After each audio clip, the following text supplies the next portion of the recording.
அன்பே சிவம் மனமே குரு என்றுணர்த்திய குருவே போற்றி. சத்தும் சித்தும் எதுவென்று உணர்த்திய குருவே போற்றி.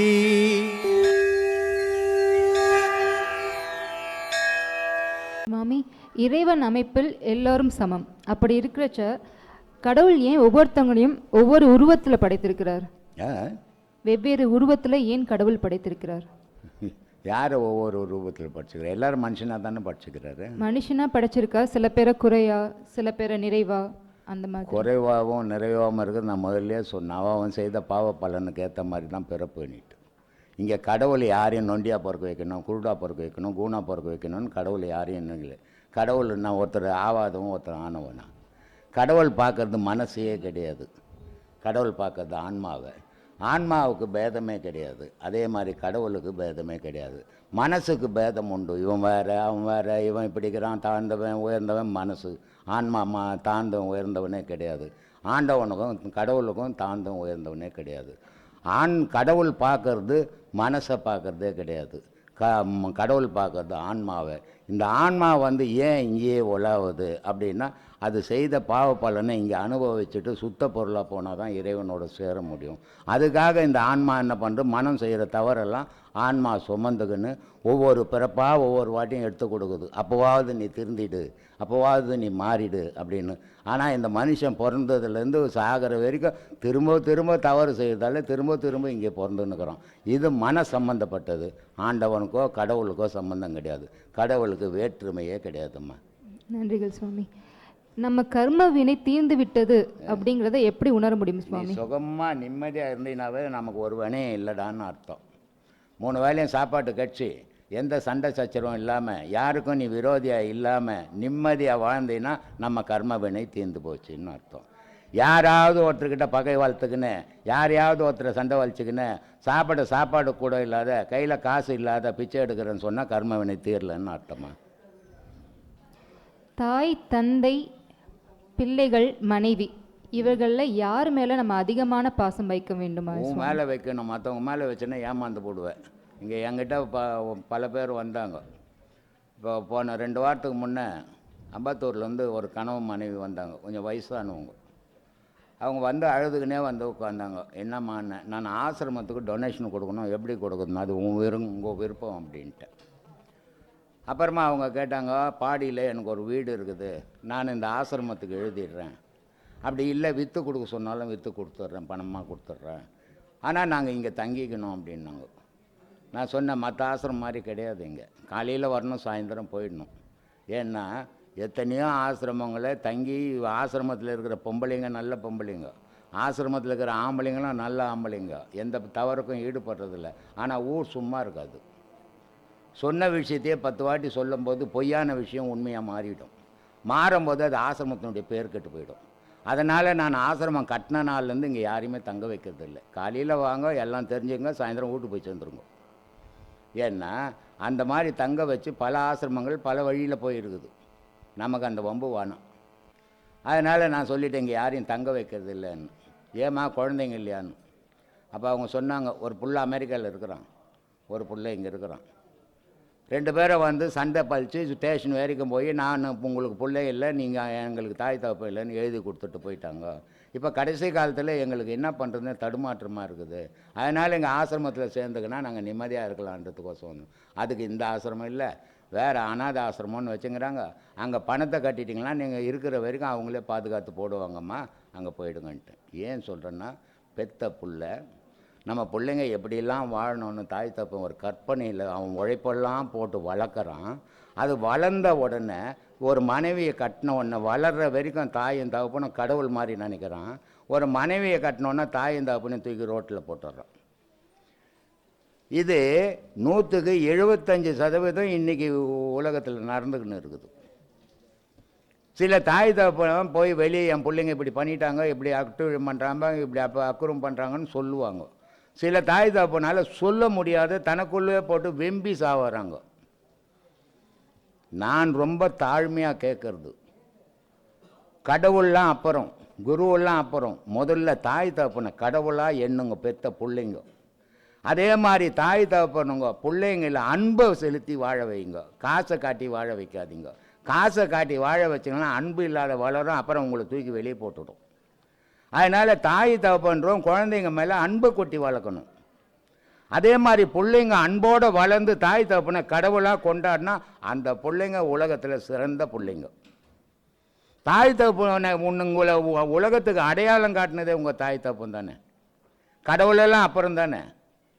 அப்படிப்பட்ட தாய் தகப்பனை தூக்கி சொத்து கோசம் துட்டு கோசம் தூக்கி போடுற பிள்ளைங்க நீங்கள் உண்மையான பிள்ளைங்கள எப்படி இருக்க முடியும்னு நினைக்கிறீங்க? அதனால் தாய் தகப்பனை கடவுளாக கொண்டாடுற பிள்ளைங்களை பாராட்டக்கூடிய பிள்ளைங்க, அதே மாதிரி பிள்ளைங்களுக்கு அன்பு செலுத்தி வாழ வைக்கிற தாய் தகப்பனுங்க பாராட்டக்கூடியவங்க.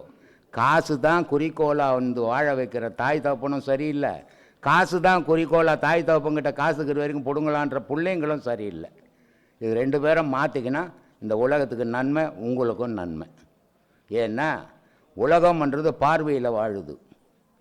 ஒருத்தரை பார்த்து ஒருத்தர் தான் ஒவ்வொரு விஷயத்தையும் செய்துன்னு போகிறான். ஒரு குடும்பத்தில் ஒருத்தனை தாய் தகப்பன் தூக்கி போட்டான்னா இன்னொரு குடும்பத்தில் இருக்கிற தாய் தகப்பனை தேத்தி போடுவான். அப்படி தேத்திட்டு நீ வாழ்ந்தீங்கன்னா நாளைக்கு உன் பிள்ளைங்க கிட்ட நீ படாத சிரமப்படுவ. ஏன்னா நாளைக்கு உனக்கும் ஒரு குழந்தை குட்டி வந்ததில்லை. அதனால் நீங்கள் உங்கள் தாய் தகப்பனை காப்பாற்றுறது அது அவங்களுக்காக நினைக்காதீங்க, உங்களுக்காக நினச்சிங்க. நீங்கள் அந்த தாய் தகப்பனை பாதுகாப்பாக வளர்க்கும் போது உங்களுக்கு பிறந்த சந்ததிங்க அதை பார்க்கும். ஓ, நம்ம நம்ம பாட்டி பாட்டனை நம்ம அம்மா அப்பா இப்படி வச்சுருந்தாங்க, நம்ம அம்மா அப்பாவையும் இப்படி வச்சுருக்கணும்னு நினைக்கும். அதுங்க அதுக்கு நீங்கள் வழிகாட்டியாக இருங்க, அதுவே உங்களுக்கு நல்லது. உங்களுக்கு அனைவருக்கும் ஆத்மானங்கம்மா. ஏன் எனக்கு ஒரு கேள்வி. உங்கள் பேர் என்னம்மா? என் பேர் செல்வி, சென்னையிலேருந்து வரேன். சொல்லுங்கம்மா. ஆன்மீகத்தில் பொய்யான ஞானத்தை பேசிட்டு இருக்கவங்களோட நிலை என்னவா இருக்கும்? ஐயா சொன்ன மாதிரி தான், நரகத்துக்கு போவான், அவனுக்கு பிறவி கூட கிடைக்காது. எல்லாரும் செத்துட்டா பிறவியாச்சும் ஒரு பிறவி கிடைக்கும். அவங்கவுங்க செஞ்ச பாவ புண்ணியத்துக்கு ஏற்ற மாதிரி ஒரு பிறவியை இறைவன் கொடுப்பான். இல்லை போகும்போது எதை பற்றியே நினச்சிக்கின்னு போனாங்களோ, எதை பார்த்துக்கின்னு போனாங்களோ, எந்த கனவுகளோடு சேர்ந்தாங்களோ அந்த கனவுக்கு ஏற்ற மாதிரி ஒரு உருவத்தை அதை அனுபவிக்கக்கூடிய ஒரு பிறவியை இறைவன் கொடுப்பான். ஆனால் ஞானத்துக்கு வந்தோம், அந்த ஞானத்துக்கு புறம்பான அந்த ஞானத்துக்கு தகாத சில விஷயங்களை பண்ணும்போது அவங்களுக்கு பிறவியே, அதாவது பிறவினா மனித பிறவியே திரும்பவும் கிடைக்குமானா அதுவே சந்தேகம் பண்ணுறாங்க.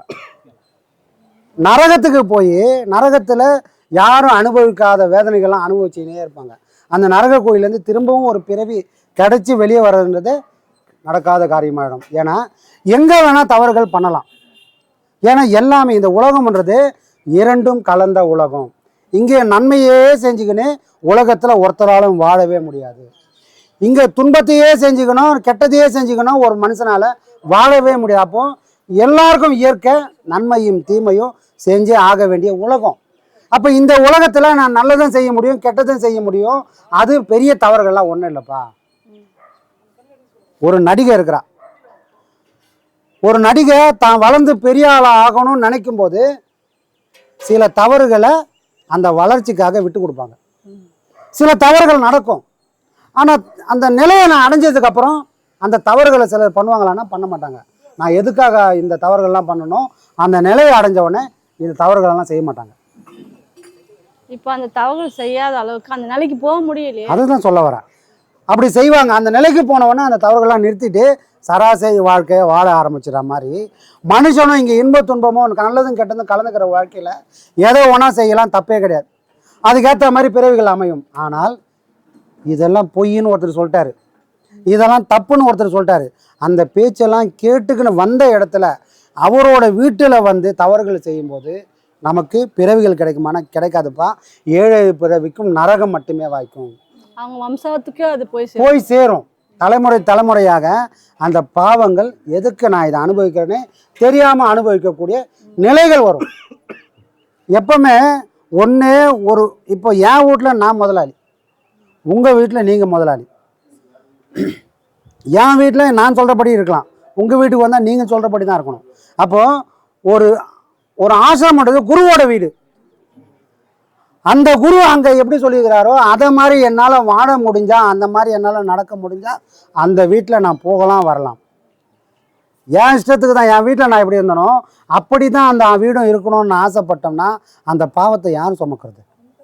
7 தலைமுறைக்கும் அந்த பாவம் வரும். ஏன்னா அந்த இடம்ன்றது அவருக்காக கட்டின இடம் இல்லை.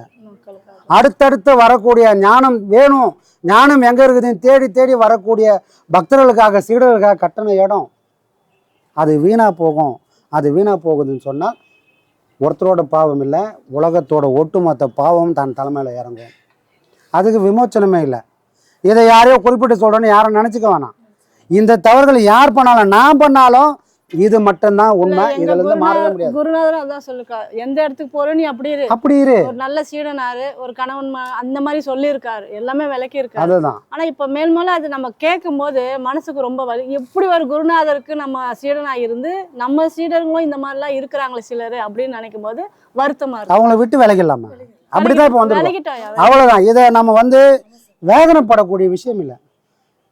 தண்ணியோட சேரும், எண்ணெயோட சேரும். ஆனால் தண்ணி எண்ணெய் கூடவோ எண்ணெய் தண்ணி கூட ஒரு நாளும் சேராது.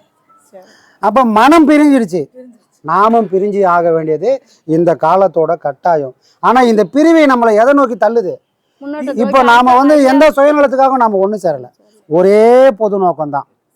குருநாதர் எதுக்காக பாடுபட்டாரோ அந்த நோக்கத்தை இன்னைக்கு நம்ம மூலியமாக செயல்படுத்தணுன்றது விதி. அது அவரோட முடிவு. அதை நாம் செயல்படுத்துவோம், நம்மளால முடியும். அதான் ஐயா வந்து எல்லா சீலும் புடன் போட்டு பிரிச்சு வச்சு உட்காந்துருக்காங்க. அதுக்குதான் இந்த உதாரணம். ஆமா, நல்லதுமா, நல்லதா.